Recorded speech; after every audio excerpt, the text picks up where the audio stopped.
የአቦል ዜና ቤተሰቦች ዛሬም ለእናንተ ይሆናሉ ያልናቸው መረጃዎች ይዘናል። በቅድሚያም ርዕሶቹን እናስደምጣችኋለን። የአያት ጨፌ ኮንዶሚኒየም የመንገድ ፕሮጀክት ተጀመረ። የምርጫ ቦርድ በወልቃይትና ራያ ላይ ያሳለፈው ውሳኔ ታገደ። በብልጽግናና በኢህአፓ ፓርቲዎች መካከል የተካረረ ፍጥጫ ቀጥሏል ተባለ። ኢትዮጵያዊቷ አትሌት ለ2 ዓመት ከውድድር ታገደች። አቶ ጋሻው መርሻ የቀድሞ የትግል ጓዶቻቸውን ከሰሱ። በኢንተርኔት የሚፈጸሙ የህፃናት ጥቃቶች እየተበራከቱ ነው ተባለ። እንዲሁም በሁለቱ ኮሪያዎች መካከል ስለተባባሰው ውጥረት እንነግራችኋለን። አብራችሁን ቆዩ።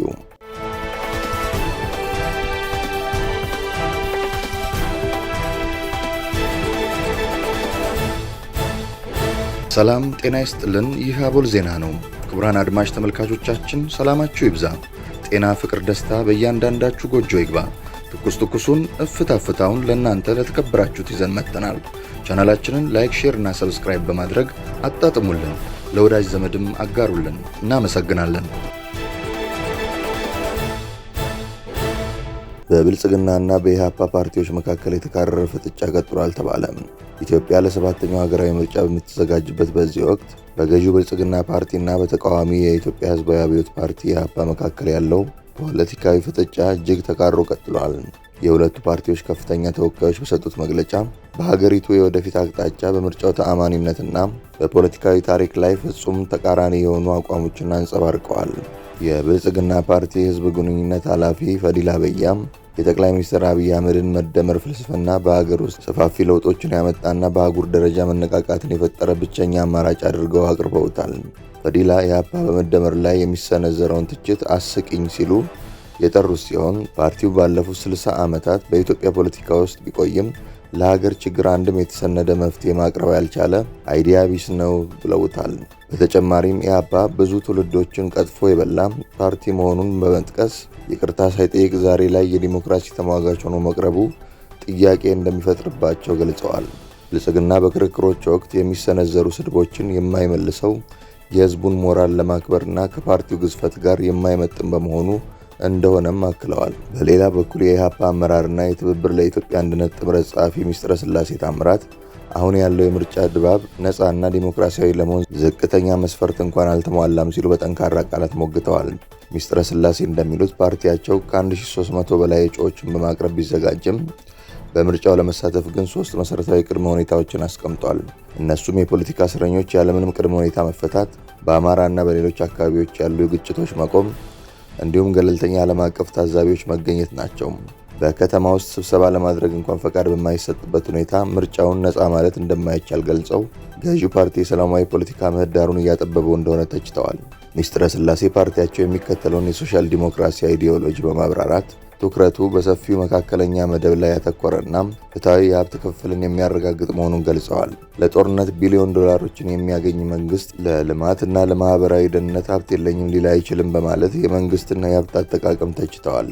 በሀገራዊ ጥቅም ዙሪያም የወደብ ጉዳይና የአባይ ዲፕሎማሲ በአግባቡ ባለመያዙም የሀገር ጥቅምና የዜጎች ደህንነት አደጋ ላይ መውደቁን ጠቅሰዋል።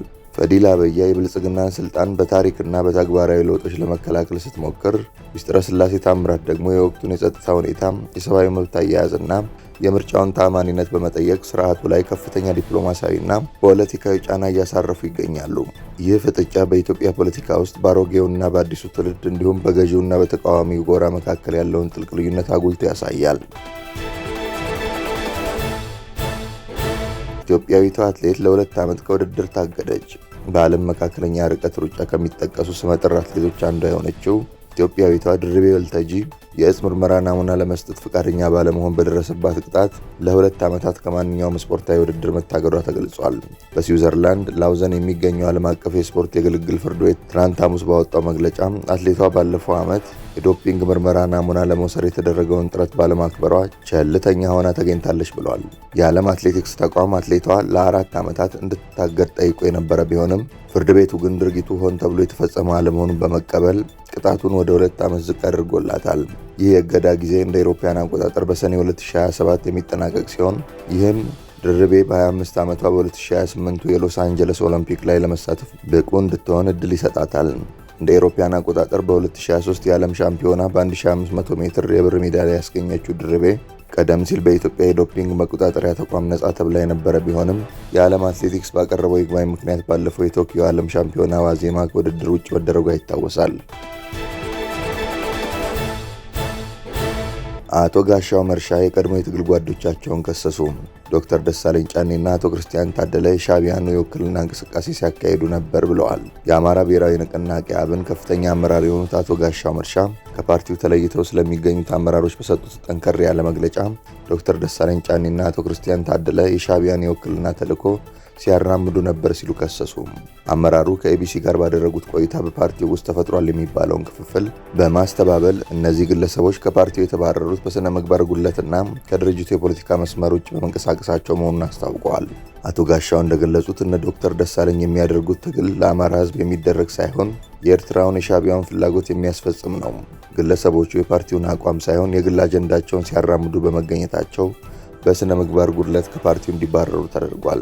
በፓርቲው ውስጥ የነበረው ልዩነት በመንግስት ስልጣን መያዝ ላይ ሳይሆን መንግስትን በኃይል መገልበጥ አለብን በሚሉና ሰላማዊ ትግል ብቻ ነው አዋጭ በሚሉ ኃይሎች መካከል የተፈጠረ መሰረታዊ ሀሳብ ልዩነት ነው። የምርጫ ቦርድ በወልቃይትና ራያ ላይ ያሳለፈው ውሳኔ ታገደ። የፌዴራል ከፍተኛ ፍርድ ቤት የኢትዮጵያ ምርጫ ቦርድ በአማራና በትግራይ ክልሎች ላይ ያስተላለፈው ውሳኔ ለጊዜው እንዲታገድ አዟል።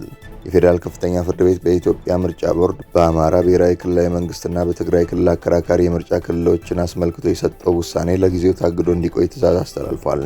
ክርክሩ የተጀመረው ዲሞክራሲያዊ ስምረት ትግራይ ስምረት የተባለው የፖለቲካ ፓርቲ በፓርቲው ተወካይ በጌታቸው ረዳ አማካኝነት በምርጫ ቦርድ ላይ ባቀረበው አቤቱታ ነው። ፍርድ ቤቱ የካቲት 19 ቀን 2018 ዓ.ም በኢትዮጵያ አቆጣጠር በዋለው ችሎት አቤቱታውን መርምሮ የምርጫ ቦርድ የካቲት 16 ቀን 2018 ዓ.ም በአማራና በትግራይ ክልሎች መካከል ባሉ አከራካሪ የምርጫ ክልሎች ላይ ያስተላለፈው ውሳኔ ተፈጻሚ ከሆነ ክርክሩ ውጤት አልባ ሊሆን ስለሚችል በፍትሐ ብሔር ስነ ስርዓት ሕግ ቁጥር 154 መሰረት ውሳኔው ለጊዜው ታግዶ እንዲቆይ ታዟል። በኢንተርኔት የሚፈጸሙ የህፃናት ጥቃቶች እየተበራከቱ ነው ተባለ። በኢትዮጵያ በስማርት ስልኮችና በኢንተርኔት ተደራሽነት መስፋፋት ምክንያት ህፃናት ለከፍተኛ የኦንላይን ጥቃት ተጋላጭ የሆኑ መምጣታቸውን የሴቶችና ማህበራዊ ጉዳይ ሚኒስቴር አስታውቋል። በሚኒስቴሩ የህፃናት ጥበቃ ስርዓት ማጎልበት ዴስክ ኃላፊ ወይዘሮ ቃል ኪዳን ሽመልስ እንደገለጹት በተለይም ዕድሜያቸው ከ12 ዓመት በላይ የሆኑና የኢንተርኔት ተጠቃሚ የሆኑ ህፃናት የጥቃት አድራሾች ኢላማ የሆኑ ይገኛሉ። እንደ ኃላፊዋ ገለጻ ጥቃት አድራሾች ህፃናትን በጓደኝነት በቪዲዮ ጌሞችና በተለያዩ ስጦታዎች በማታለል የግል መረጃዎችንና ፎቶግራፎችን እንዲልኩ በማድረግ ለከፋ ጥቃት እያጋለጧቸው ነው።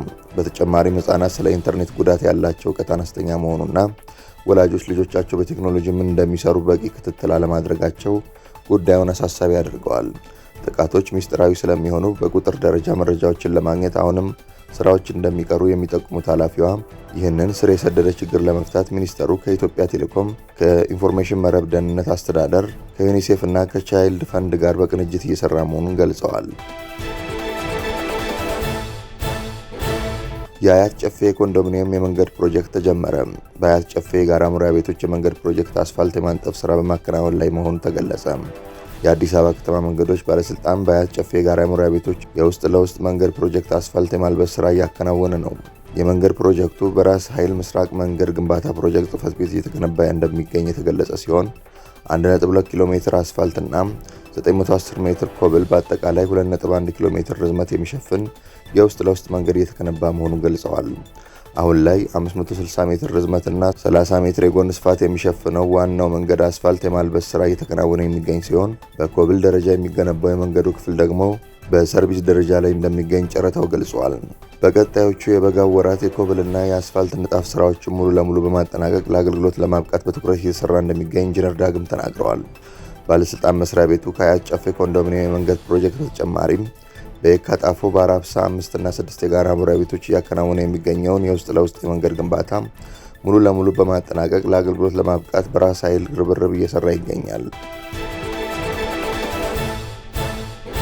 ሰሜን ኮሪያ ጎረቤቷን ደቡብ ኮሪያ ልታጠፋ እንደምትችል አስጠነቀቀች። የሰሜን ኮሪያው መሪ ኪም ጆንግ ኡን የኒውክሌር ጦር መሳሪያ የታጠቀች ሀገራቸው ደቡብ ኮሪያ የጸጥታ ስጋት ከፈጠረችብን ሙሉ በሙሉ ልናጠፋት እንችላለን ሲሉ በማንሳት ከሴኦሉ መንግስት ጋር ለመነጋገር ፈቃደኛ እንዳልሆኑ የሀገሪቱ መንግስት ሚዲያ ዘግቧል። ሆኖም ግን ለሚቀጥሉት 5 ዓመታት የሚተገበረውን ፖሊሲ ይፋ በተደረገበት የገዢው ፓርቲ ኮንግረስ ሲያጠናቀቅ ከዋሽንግተን ጋር ለመነጋገር በሩ ክፍት ነው ብለዋል። ኪም ከቅርብ ዓመታት ወዲህ ከሲኦል ጋር ያለውን ግንኙነት ይበልጥ በማሻከር የደቡብ ኮሪያን ዲፕሎማሲ ሂደት እንደማይቀበሉ ተናግረዋል። መንግስታዊው የኮሪያ ማዕከላዊ ዜና አገልግሎት እንዳስታወቀው ኪም ኒውክሌር የታጠቀውን ወታደራዊ ኃይል ለማጠናከር አዳዲስ የጦር መሳሪያ ዘዴዎችን እንዲዘረጉ ጥሪ አቅርበዋል።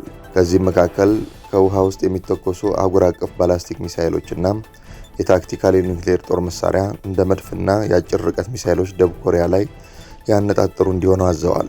በቅርብ ዓመታት ውስጥ የሰሜን ኮሪያ ኒውክሌር እና የሚሳይል ፕሮግራም የተፋጠነ እድገት የሀገሪቱን የኒውክሌር ጦር መሳሪያ ሁኔታ በቋሚነት አጠናክሯል። የደቡብ ኮሪያ የውህደት ሚኒስትር ሰሜን ኮሪያ ያለውን ግንኙነት በጠላትነት መግለጽ መቀጠሏ የሚያሳዝን በማለት ሲኦል ሰላምን ለማምጣት የምታደርጋቸውን ጥረቶችን በትዕግስት ትቀጥላለች ብለዋል። ክቡራን አድማጭ ተመልካቾቻችን ስለተከታተላችሁ እናመሰግናለን። የደወል ምልክቷን በመጫን አቦላችንን በትኩሱና በፍታው ሁልጊዜ እንዲደርሳችሁ አድርጉም። ለወዳጆቻችሁም በፍቅርና በቅንነት አጋሩ። ጡም ቡናችንን አቦል ግብዣችንን ይዘን ወደ በኋላ እንመለሳለን። በቸር ያቆየን።